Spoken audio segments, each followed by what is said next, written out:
고난주간 두 번째 날입니다. 우리가 함께 볼 말씀은 누가복음 22장 54절부터 62절까지의 말씀입니다. 누가복음 22장 54절부터 62절까지의 말씀. 제가 봉독하겠습니다. 54절입니다. 예수를 잡아 끌고 대제사장의 집으로 들어갈새 베드로가 이 멀찍이 따라가니라. 사람들이 뜰 가운데 불을 피우고 함께 앉았는지라. 베드로도 그 가운데 앉았더니 한 여종이 베드로의 불빛을 향하여 앉은 것을 보고 주목하여 이르되 이 사람도 그와 함께 있었느니라 하니 베드로가 부인하여 이르되 이 여자여 내가 그를 알지 못하노라 하더라. 조금 후에 다른 사람이 보고 이르되 너도 그 도당이라 하거늘 베드로가 이르되 이 사람아 나는 아니로라 하더라. 한 시간쯤 있다가 또 한 사람이 장담하여 이르되 이는 갈릴리 사람이니 참으로 그와 함께 있었느니라. 베드로가 이르되 이 사람아 나는 내가 하는 말을 알지 못하노라 하고 아직 말하고 있을 때에 닭이 곧 울더라. 주께서 돌이켜 베드로를 보시니 베드로가 주의 말씀 곧 오늘 닭 울기 전에 내가 3번 나를 부인하리라 하심이 생각나서 밖에 나가서 심히 통곡하니라. 아멘.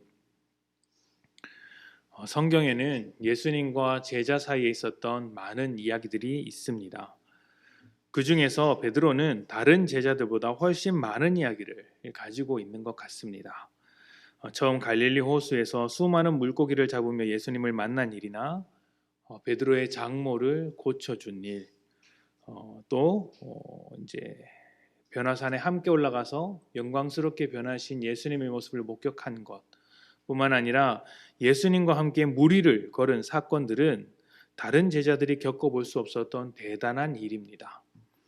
무엇보다 주님을 그리스도와 하나님의 아들로 고백했다는 것도 베드로였습니다. 베드로는 예수님의 이런 이야기들을 듣고 배웠으며 예수님은 베드로에게 너를 통해 교회를 세우겠다는 말씀까지 해주셨습니다. 이렇게 베드로가 예수님과 함께 따라다닌 세월이 3년입니다. 3년. 중고등학생들의 교과 과정이 3년이죠. 그 3년 동안 많은 것을 배우고 많은 친구들을 사귀입니다. 오죽하면 서당계 3년이면 풍어를 읊는다는 말이 있지 않겠습니까? 그러니까 3년이라는 시간은 무엇인가를 배우고 익히는데 충분한 시간이라고 볼 수 있는 것이죠. 베드로는 3년 동안 예수님과 함께 먹고 마시며 말씀을 듣고 또 배웠습니다. 예수님께서 행하시는 일을 직접 보기도 했습니다. 다른 사람은 받지 못한 교육과 체험이었던 것이죠. 과연 베드로보다 예수님을 더 많이 경험한 사람이 있을까요? 베드로보다 예수님의 말씀을 많이 들어본 사람이 있을까요? 베드로는 그 누구보다 함께하며 많은 교육을 받았습니다. 베드로보다 더 많은 경험을 한 사람은 없을 것입니다. 정말 그는 예수님 바로 곁에서 먹고 자고 마시며 모든 것을 듣고 경험했습니다. 그것도 다른 사람의 말을 통해서가 아니고 본인이 직접 말입니다. 이런 베드로는 어쩌면 예수님을 만나서 새로운 꿈을 만들어냈는지도 모릅니다. 동네 작은 어부로서 하루하루 별 볼 일 없던 인생이었는데 예수님을 만나서 하나님의 나라라는 새로운 도전을 발견하고 그곳에 자신의 꿈을 둔 것이죠. 일종의 야망이라고도 할 수 있습니다. 조금 속된 말로 그 자신의 인생을 베팅했다고도 볼 수 있습니다. 그래서 그는 모든 사람이 예수 그리스도를 버릴지라도 자신만큼은 버리지 않겠다고 그렇게 호언장담했습니다. 그 말은 진심이었을 것입니다. 베드로는요, 진심으로 주님을 사랑하고 아꼈습니다. 함께한 시간도 있고 또 자신의 꿈이 거기에 모두 달려 있으니 주님을 정말로 사랑했을 것입니다. 진심으로 주님을 떠나지 않겠다고 말했습니다. 거짓말이 아닙니다. 하지만 그의 진심은 잘못된 내용을 가지고 있었고 부족한 실력으로 포장되어 있었습니다. 하나님 나라에 대한 예수님의 생각과 베드로의 생각이 완전히 달랐던 것이죠. 베드로는 이 땅에 자기의 꿈을 실현하는 것으로 하나님의 나라를 생각했다면 예수님은 모든 사람들이 죄와 사망에서 벗어나 하나님의 품 안에서 살아가는 하나님 나라를 꿈꾸셨던 것이죠. 이렇게 전혀 다른 하나님의 나라를 생각하면서 동참해 왔다는 것입니다. 믿음에는요, 진심이 담겨 있어야 합니다. 모든 일이 그렇죠.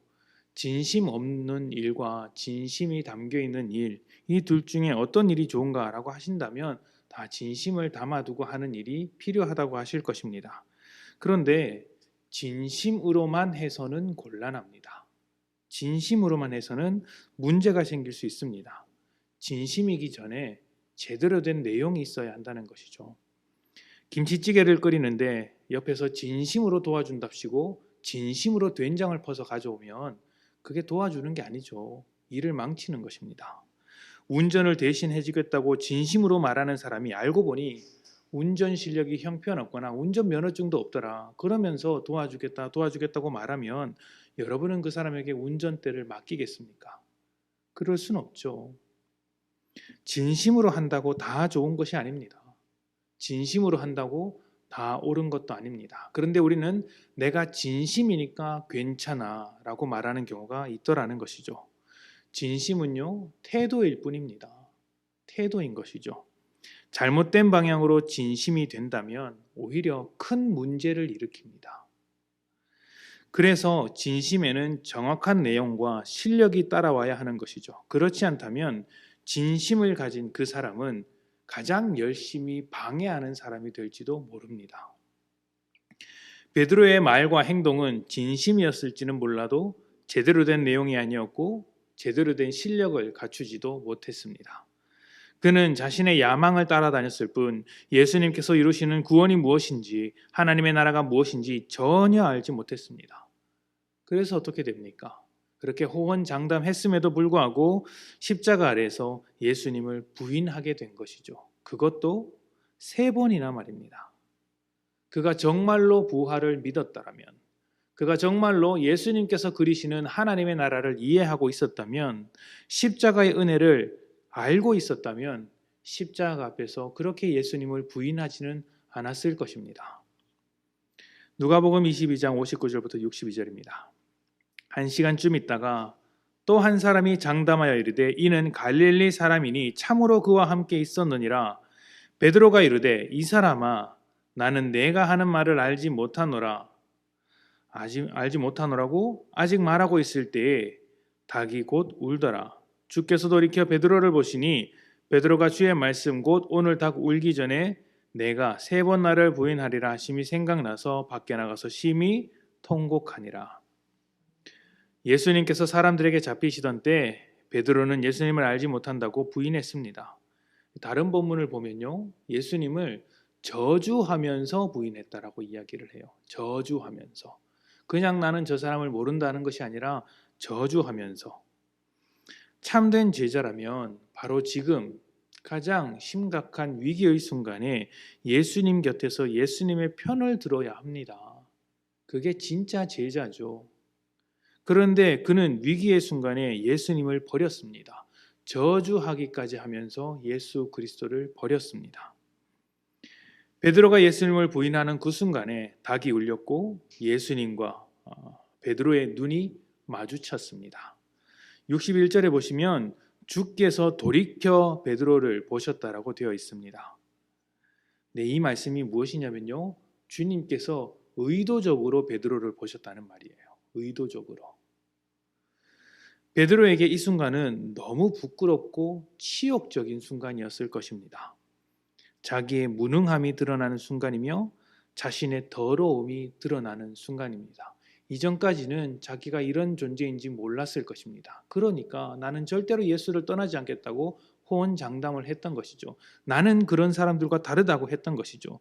나는 그런 못난 사람이 아니다라고 주님 앞에 떳떳하게 크게 소리 질렀던 것이죠. 그런데 주님과 눈이 마주치는 그 순간 그가 가지고 있었던 더러움과 부족함, 연약함이 밑바닥부터 드러나게 되었습니다. 죄인으로서 그 밑바닥이 드러나는 순간인 것이죠. 사람이 울 때는요, 방법이 없어서 우는 것입니다. 아무것도 할 수 없는 자신을 발견했을 때 울기만 합니다. 하나님 앞에서 울고 사람 앞에서도 웁니다. 예수님과 눈이 마주친 베드로가 지금 그렇게 되었습니다. 도저히 이겨낼 수 없는 추악한 자신의 모습을 발견한 뒤에 어떠한 것도 할 수 없어서 울기만 했던 것이죠. 그런데 여러분, 주님은 베드로를 어떤 마음으로 바라보셨을까요? 주님께서 의도적으로 베드로를 바라보셨습니다. 어떤 마음이셨을까요? 3년이나 따라다녔음에도 깨닫지 못한 베드로의 어리석음을 답답하게 여기셨을까요? 그렇게 호언장담했던 일을 기억하면서 베드로를 원망하셨을까요? 아닙니다. 우리 주님은 그런 분이 아니십니다. 사람의 약함을 이미 알고 계시는 주님이시기에 그 약함을 바꾸시고 채우시며 보살피시는 분이십니다. 그래서 베드로를 원망하시며 바라본 것이 아닙니다. 주님은 베드로가 원래 그렇다는 것을 이미 알고 계셨습니다. 베드로의 마음이 진심일지언정 그는 부족하다는 것을 너무나도 잘 알고 계셨습니다. 그래서 네가 나를 부인할 것이다라고 미리 말씀해 주셨던 것이죠. 주님은 당신의 사랑으로 베드로를 이해하셨습니다. 정죄하지 않으시고 긍휼한 마음으로 바라보셨습니다. 그리고 예전에 베드로에게 하셨던 약속, 내가 너를 사람 낚는 어부가 되게 하리라는 그 약속을 다시 한번 기억하셨을지도 모르겠습니다. 베드로야, 드디어 너의 약함을 깨닫게 되었구나. 걱정 마라. 울지 마라. 내가 너를 반드시 내가 한 약속대로 사람 낚는 어부로 만들어 줄 것이다. 너의 고통, 너의 부족함 때문에 그렇게 울고 있지 마라. 소망을 품어라라고 생각하시며 바라보셨을지도 모르겠습니다. 예수님께서 십자가에 죽으시고 베드로를 비롯한 모든 제자들은 아무런 희망 없이 두려움 가운데 살아가고 있었습니다. 모든 꿈이 사라지고 남은 것은 예수를 부인했던 추악한 모습뿐입니다. 그런 베드로에게 즐거움이 있겠습니까? 자기 자신에 대한 낭망 때문에 아주 처절한 인생을 살고 있었을지도 모릅니다. 주님과의 약속을, 주님의 말씀을 까맣게 잊은 채 그렇게 근근히 살아가고 있었을 것입니다. 좌절과 낭망 속에서 살아가던 베드로에게 부활하신 주님께서 찾아가십니다. 사람을 낚는 어부로 만들겠다는 자신의 약속을 지키기 위해 십자가에서 추악한 죄를 발견해서 쓰러져 있는 낭망에 있는 그를 회복시키기 위해 다시 찾아가신 것이죠. 그리고 물어보십니다. 내가 나를 사랑하느냐? 내가 나를 사랑하느냐? 내가 나를 사랑하느냐? 주님은 베드로의 실력을 묻지 않으셨습니다. 부인한 것에 대해서 질책하지도 않으셨습니다. 추악한 모습을 따져 묻지도 않으셨습니다. 주님은 단 한 가지, 베드로에게 자신을 사랑하는지 확인하셨습니다. 3번 부인했던 것과 똑같이 3번 사랑을 확인하시면서 베드로가 지고 있었던 마음의 짐을 풀어주신 것이죠. 그리고 말씀하셨습니다. 내 양을 먹이라. 내 양을 먹이라. 사람을 낚는 어부로 만드시겠다 약속하신 예수님께서 베드로의 부족함에도 불구하고 결국에는 그 약속을 이루어 주셨습니다. 내용을 채우시고 실력을 만드셔서 진심으로 양을 먹이게 하신 것입니다. 베드로의 능력이 아니라 주님의 신실하심과 능력으로 이루신 약속입니다. 주님의 십자가란 바로 이런 것입니다. 우리의 죄, 우리의 추악함, 우리의 부족함을 드러내지만 주님은 그것을 따져 물으시거나 원망하지 않으십니다. 정죄하지 않으십니다. 오히려 품어주십니다. 그리고 그 품어주신 사랑으로 변화시켜 주십니다. 자기의 야망에 취해 살던 베드로를 하나님 나라를 위한 사람 낚는 업으로 만드셨듯이 우리의 모자람과 부족함에도 불구하고 우리를 참된 제자, 하나님의 자녀, 성숙한 믿음으로 만들어내시는 것입니다. 바로 이것을 위해 우리 주님께서 십자가를 지셨습니다. 우리는 아직 내용이 부족할지도 모릅니다. 실력이 없을지도 모릅니다. 아직까지 우리 속에는 하나님 앞에 너무나도 추악한 죄악이 남아 있을지도 모르겠습니다. 우리 모두가 그렇죠. 앞에 있는 저를 보십시오. 정말 부족하지 않습니까? 날마다 부족함을 느끼고 있습니다. 우리가 부족한 사람이라는 것을 어떻게 알 수 있습니까? 우리는요, 매일매일 주님을 부인하면서 살아갑니다. 베드로는 3번 부인했지만 우리는 수십 번 부인했고 매일매일 몇 번씩 부인하고 있는지 모릅니다. 주님을 부인하고 나를 세워서 나의 자존심을 세우는 말, 나의 능력을 드러내는 말, 하나님의 나라가 아니라 나의 야망을 쫓는 삶을 살면서 계속해서 주님을 부인하고 있었을지도 모르겠습니다. 하지만 그때마다 주님이 우리에게 물어보시는 말은 단 한 가지입니다. 내가 나를 사랑하느냐? 사랑하느냐? 사랑하느냐? 원망하지 않으시고 질책하지 않으시고 분노하지 않고 물어보십니다. 사랑하느냐? 사랑하느냐? 여러분은 여기에 어떻게 대답하시겠습니까? 우리를 사랑하시는 예수님은 자신의 약속을 반드시 지키십니다. 우리를 대신해서 십자가를 지셨고 우리와 함께 하시며 지금도 우리를 위해 일하십니다. 우리가 이 은혜를 알고 주님을 사랑한다고 한다면 주님께서 원하시는 대로 살아가야 하지 않겠습니까? 나를 사랑하느냐는 질문에 내가 주님을 사랑하는지 주님께서 아십니다라고 대답하면서 말입니다. 베드로를 만들어 가신 주님께서 우리도 만들고 계십니다. 우리를 하나하나 만들고 계신 주님의 손길에 우리를 맡겨드립시다. 주님의 십자가 앞에 우리의 삶을 올려드리며 살아갑시다. 그렇게만 할 수 있다면 우리도 베드로와 같이 세상에 대하여 하나님 나라를 선포하는 사람 낚는 어부가 될 것입니다. 주님의 사랑 앞에 우리의 모든 것을 드리며 이 시간 함께 기도합시다.